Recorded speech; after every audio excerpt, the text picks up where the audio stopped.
Everyone, this is Josh from Wrenches, and in this video, we are going to be working on the 1986 SSP Mustang that I have in my collection. This thing needs a little bit of love. In the last video, you guys saw me dig it out of my backyard where it sat for a couple years, and before it was in my backyard, it sat in a garage since 1996. This thing does have a few issues. The last time you guys saw this thing, we flushed out the cooling system, got it better than it was, but it still was overheating. My thought is the radiator in this thing is completely plugged up, so we're gonna fix that.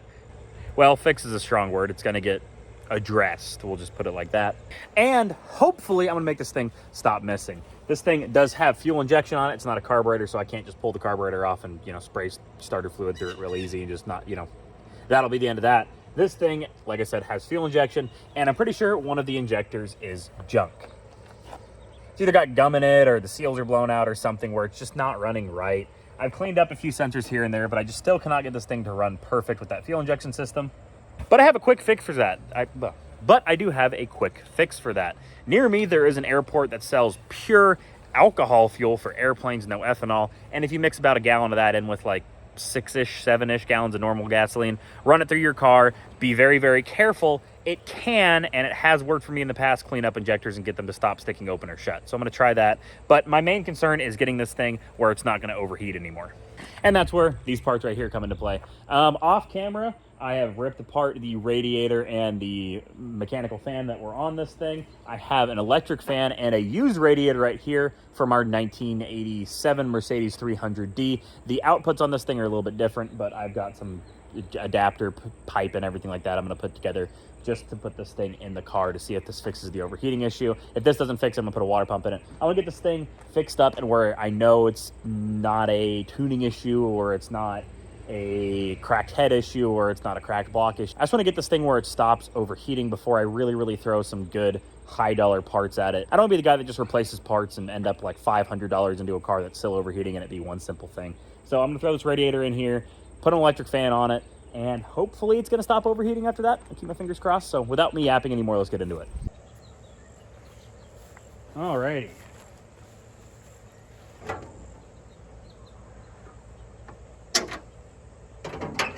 Now, like I said, the radiator on that Mercedes is a little bit different, so I'm going to have a little bit of work cut out for me. But I just want to get this thing where hopefully I put this radiator in here, it stops overheating. And if that fixes it, I can go online and buy a whole new radiator for this thing. I can have the original one cored out, or I can just go on Facebook Marketplace and buy an aluminum radiator for these cars. These things are a notorious hot rod. Everybody has parts for them laying around, so you can get an aluminum radiator for these things you use for like $100. So if this fixes it, I know I'm on the right track. I never even really checked this thing even comes close to fitting in here. Yeah, it is a hair taller. I say a hair, it's like an inch taller. I don't know if that hood will shut. We'll see, I guess. Kind of hoping it does.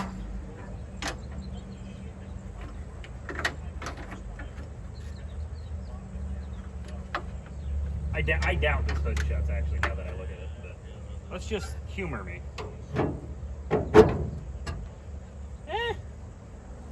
I've seen worse. This might be a drive everywhere with the hood ratchet strapped down type of car, but hey, if it doesn't overheat, it doesn't overheat. Oh yeah, that's as close as it's gonna get. But hey, I could also drive it with the hood off. I don't mind muscle cars with the hood off. They look mean. Boom. A big fan from the Mercedes. I don't know if it works or not, but it's a lot skinnier than that other one, and it's probably going to fit on there a lot better and be a lot less in my way.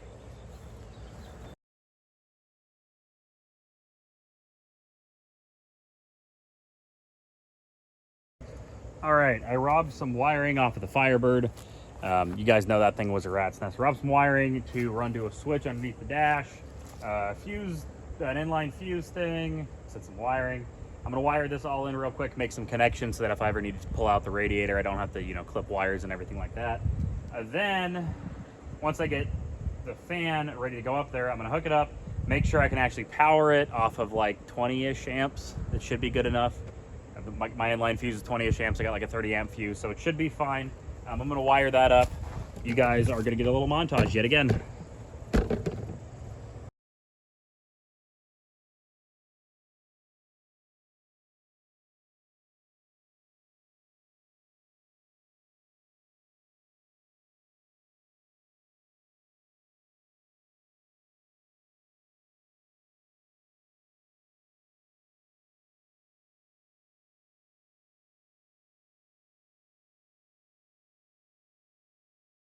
All right. I've got the tubes that I need cut, and they are the right size. I just confirmed that.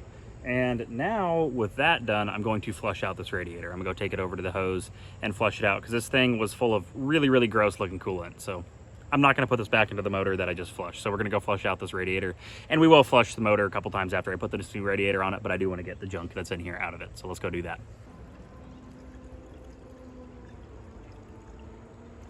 Oh yeah.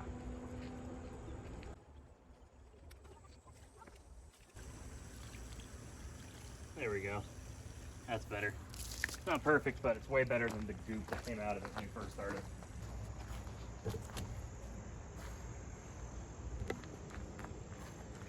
All right, I'm kind of at a standstill because I'm missing a few hose clamps, but theoretically, now I should have an electric fan. Theoretically. Please don't immediately blow the fuse. Yeah! Beautiful. On and off with the switch. That sounds good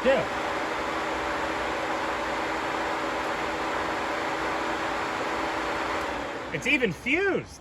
I even put an inline fuse in it. God, I'm fancy. I'm real fancy.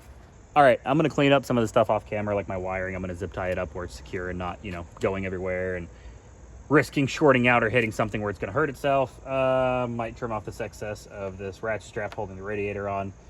Just do a bunch of stuff like that, and then I'll pick up some more hose clamps, and hopefully tomorrow we're starting this thing, bleeding out the cooling system, and then hopefully taking it for a ride where it doesn't overheat. So see you then. All right, so it's the next day. I've got this wiring cleaned up. I've got the switch mounted under the dash. I've got the radiator hoses connected, and I have the external thingy-majig hanging up here. It's all together. I'm gonna go grab the hose. We're gonna fill this thing up, and then we're gonna start it, let it sit here and idle, and hopefully bleed out the cooling system. And then once it's bled, take it for a spin and cross your fingers that this fixes the heating issue, or the overheating issue, which it really should. I don't see why it shouldn't. All right, I tried to bleed this thing out with absolutely no success. The way I had this thing set up was not the way it's supposed to be. It just did not work. I just had a bunch of air trapped in the radiator. I could not get it to bleed out properly. So what I ended up doing is I ended up ordering an inline radiator cap, and it took a little while to get here, and we'll pick up whenever it shows up. All right, it's like a week later. Finally, the thing I ordered arrived in the mail. The local parts store did not have any of these, and they could only get plastics ones, and they were way more expensive than they needed to be. So I bought this aluminum one for fairly cheap off of eBay. Let's throw this thing on there, delete this weird thinky thing, and then we'll be able to use this to actually get all the air out of the system, bleed it, and then drive around and see if it's still gonna overheat, which I'm hoping it won't.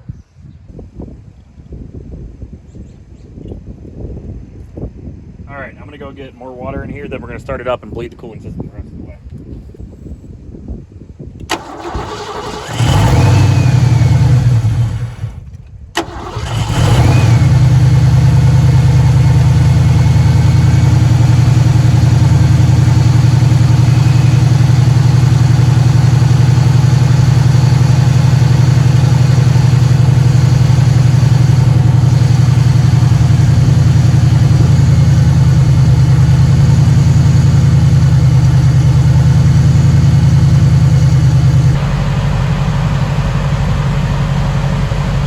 So far, we're doing good. We're gonna shut the hood on this thing. I think it's about out of gas. The gas gauge is reading like a quarter, but it's kind of acting like it's about out of gas.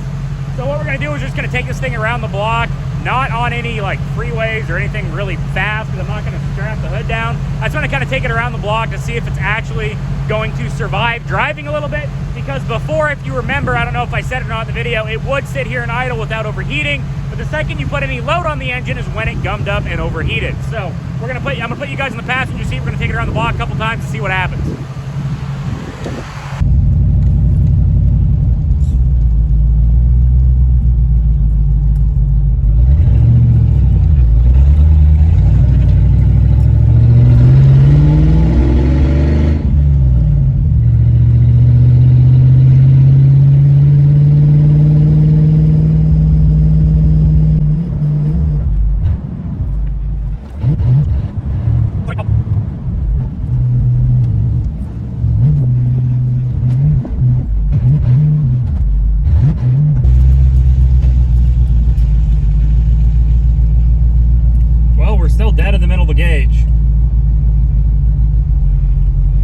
guess tomorrow I'm gonna take this thing to work, and on the way back we'll put some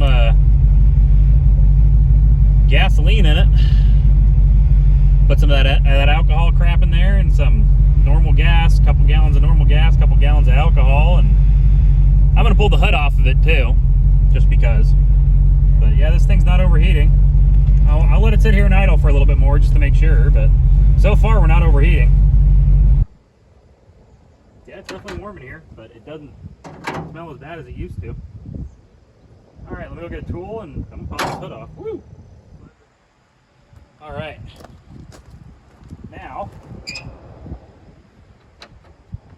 all I gotta do, just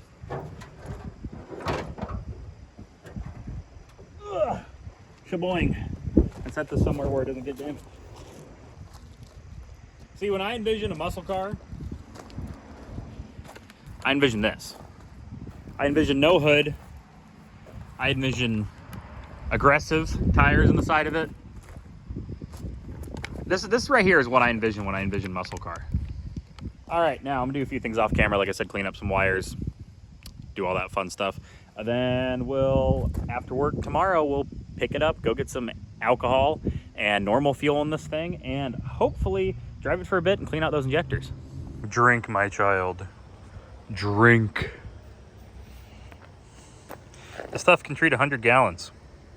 I'm gonna use it on like half a tank in this. This will really clean up the injectors. All right, everyone, that's gonna be kind of an anticlimactic end to this video, but I did drive this thing. I have been driving it for the last couple of days. It has been raining on and off, so days like that I haven't, because there's no wiper on this side. I don't really wanna go out and spend money on wipers right now. I'd rather have this thing running and driving.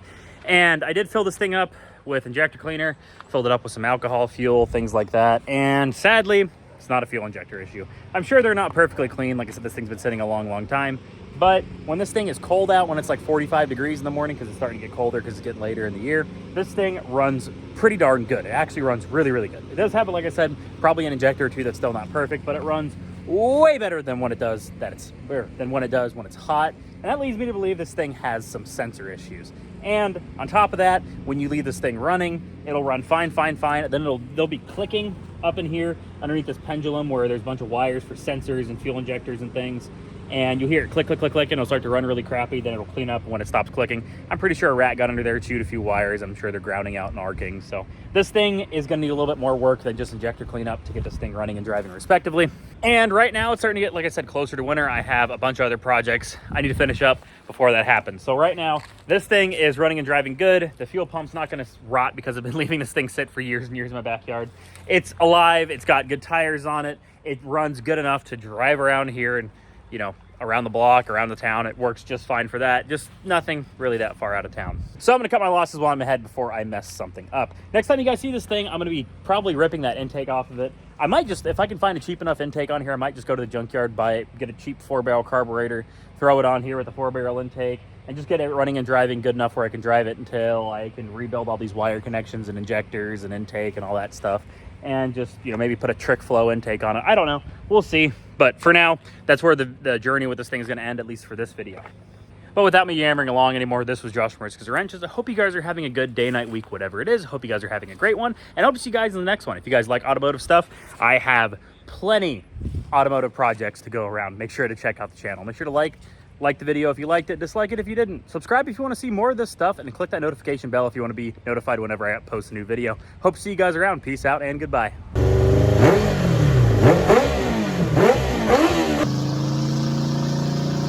I didn't want to be the guy that, you know, filmed random children without their consent. That'd probably put me on a watch list somewhere.